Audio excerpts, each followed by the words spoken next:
Hello all YouTubers, I'm the Weather Dude. Welcome back to my YouTube channel. Thank you all for tuning back into this weather discussion for May 19th, 2020.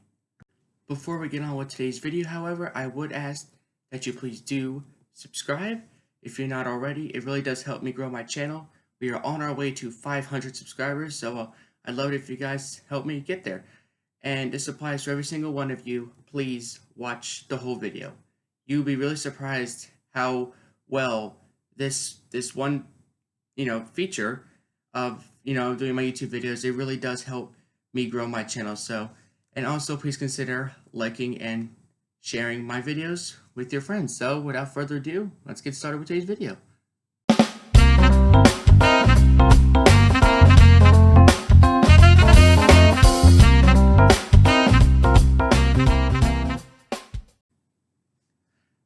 So for today's video, we're going to be talking about why the East Coast could potentially see more hurricane landfalls this hurricane season. I'm talking about from the Florida coastline up the eastern seaboard.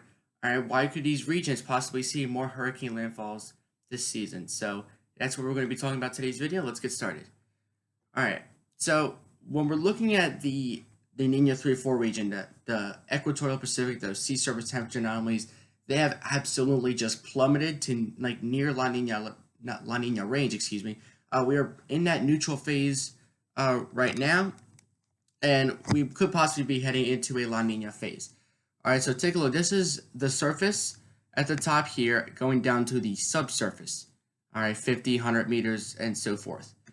All right, and when you look at what we just had back in the end of March, we had a warmer equatorial Pacific surface, meaning kind of like those near El Nino conditions.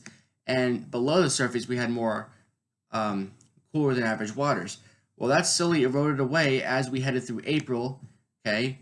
Whether we noticed it or not, it was eroding through April, and this was the 6th of May update. Like, blues are completely taking over, and pretty much the same exact thing here for the May 13th update. Just blues pretty much all over the surface, and even 100, 150 meters below the surface. So those deep, like even as you go farther below the ocean surface in depth, all right, you're getting those colder waters, and that's what really, not just the surface, what's cold on the surface, but also what's cold underwater. So that's another key factor in determining that La Niña, because if we have just a slightly below average surface and then like very warm subsurface, if that ever happens, like below the surface, then we wouldn't really call that a La Niña because it's not really that cold. Only a little bit, cool at the surface. When we're looking at this is just updated on May 14th, the ENSO outlook looks like obviously for May, June, July, looks like we're going to have a neutral, possibly August as well. But as you roll forward in time, the neutral chances are going to drop and the La Niña chances are going to go up. So the highest La Niña chances will be December, January, which is not even close to being hurricane season. So if we're going to see that La Niña for the hurricane season, it's going to be September, October right here. El Nino will also be gradually decreasing, but just staying the same. But there's no chance of El Nino, at least for the next few months. So we're going to completely roll that out for right now. But we do have a chance of La Niña, all right, August, September, October. It's a decent chance, especially September and October. We have just over a 40% chance, according to the ENSO probabilistic forecast. But even a neutral season, okay, still could lead to very active conditions, specifically for the East Coast, which we're going to be talking about in this video. All right, let's move on to continue analyzing the Nino 3-4 region, and notice how the models kind of drop it down as we head through October. They drop it below zero. All right, a few models a little bullish. Again, this is from the April update, so we're going to have to wait for the May update to come in a couple of weeks. It might take a couple of weeks, possibly 3 weeks. But once we get the May update out, okay, even now, even in April, all right, even in the old update, we still have a lot of models going below that zero line, especially the CPC console there, where it goes down and it comes back up as we head through December. So quite a few models here indicating so far that neutral to La Niña phase. All right, this was just updated yesterday, as a matter of fact, May 18th. And again, we are right about here, right on the zero line when this was updated.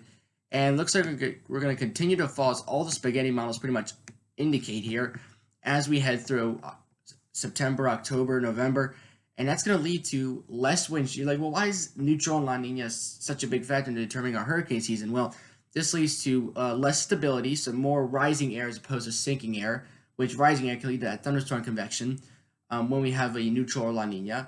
Also, less wind shear, so the storms they won't be torn apart by the winds at the upper levels.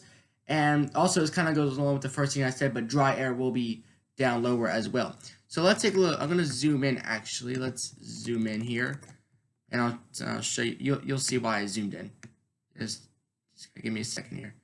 All right, so let's zoom in. Hold on, I messed up. All right, sorry about that. All right, so we're looking at here June, July, August here. All right, so basically when it says June, July, August, that basically means end of June, whole month of July, early August, but basically just consider this as July.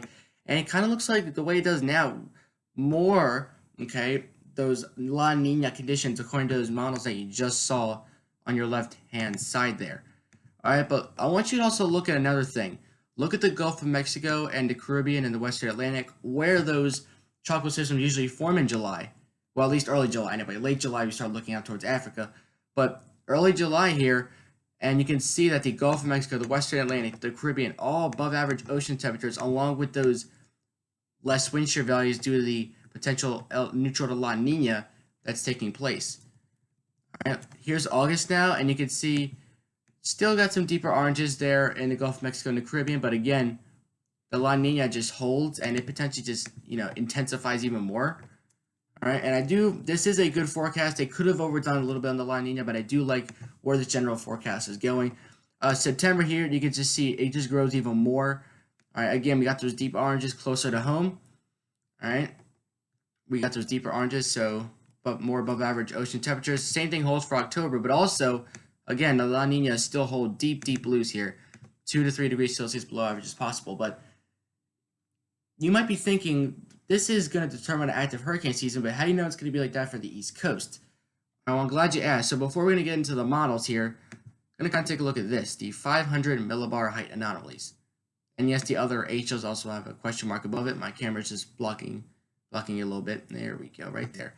All right, so as some of the models have indicated, and stay for the whole video if you want to see the models as well. As I looked at the models here, as you can see, here's the East Coast on the left over here. These series of high pressure systems could potentially be building across the North Atlantic. Wait, but I thought you said there's no stable air. There's not. But these high pressure systems are going to be well to the north. All right, when we're talking about these 500 millibar height anomalies. So, as you know, it's a clockwise flow around a high pressure system, right? We know that it is a clockwise flow. Obviously, low pressure would be the opposite. So what that's going to do is drive these potential low pressure systems, whether it's beginning or end of hurricane season, it's going to drive them westward towards the United States potentially as these high pressures build. All right, it's going to steer all these low pressures south of them in a westerly direction towards the United States. That's usually what generally happens. However, if these high pressures do build a little bit more, they build a little bit stronger, like they possibly could, as you'll see in the modeling, that could drive more of the systems towards the United States eastern coastline, as opposed to the fact if we had a weaker high pressure system, or if it was farther to the east a little bit, the storm would just go out, just curl up and go out to sea, and maybe just some rip current effects at best. But if it's more intense, but not too intense, because if it was too intense and farther south, the storm might get like barely scrape Florida. But if it's strong enough and it stays just farther to the north, like in just a perfect spot, you can drive these storms westward towards the eastern coastline. So there you go. All right, let's take a look at some modeling now, and this is the GFS model. Let me actually try to zoom in again. All right. So this is the GFS model here, and we're going to look at the kind of like the surface winds, so you guys can see kind of like how the tropics are starting to act up. And I don't know why my computer is starting to act up a little bit here. All right, so as we take a look at the surface winds here, obviously we have Arthur. Let me just move this over here.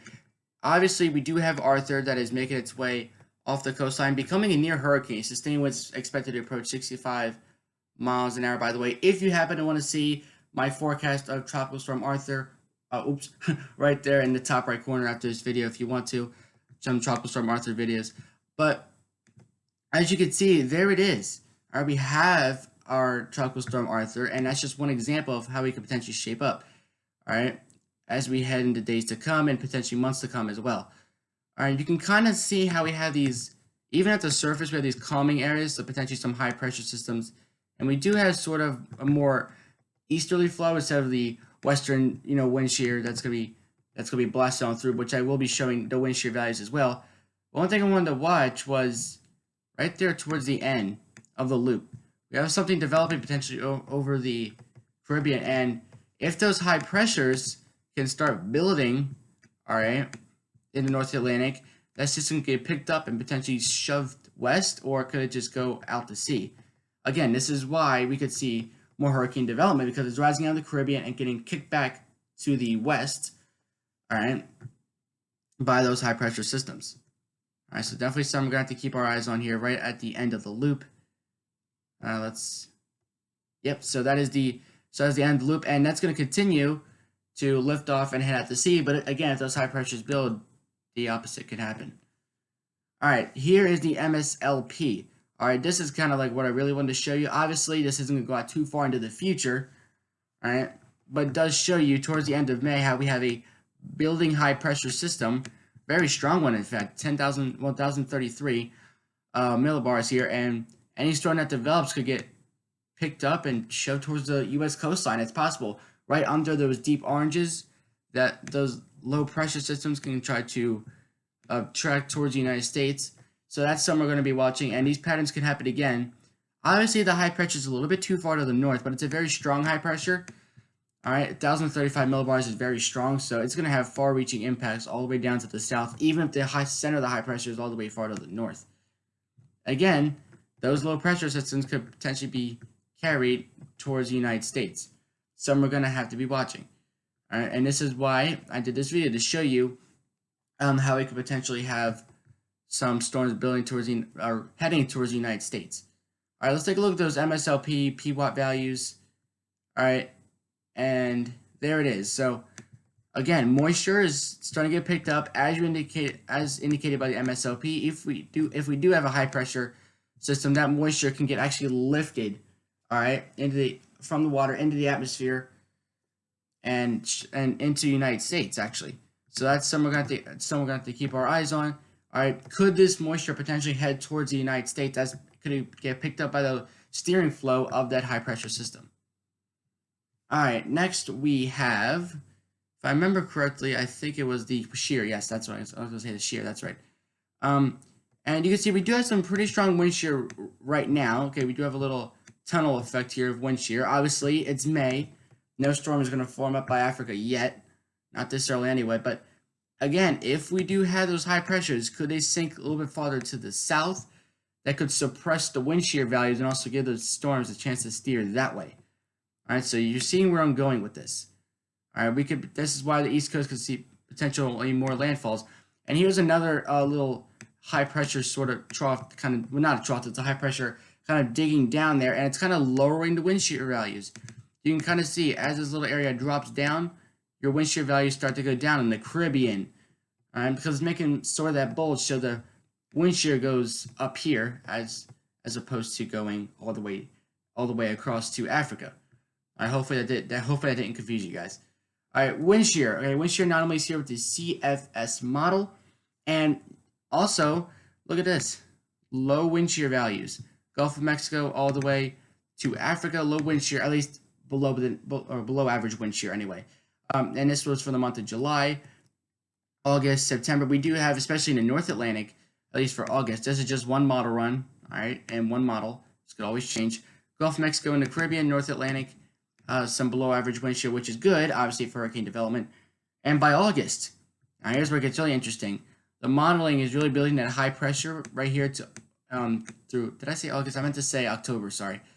And here's your little below average pocket of wind shear. If a storm forms there, it could go up the East Coast, like up the eastern seaboard. So that's something you always have to watch too. Look at August here for the precipitation anomalies. Could these storms track right across this region here, where we have those above average precipitation anomalies? It's very well possible. Very, very well possible.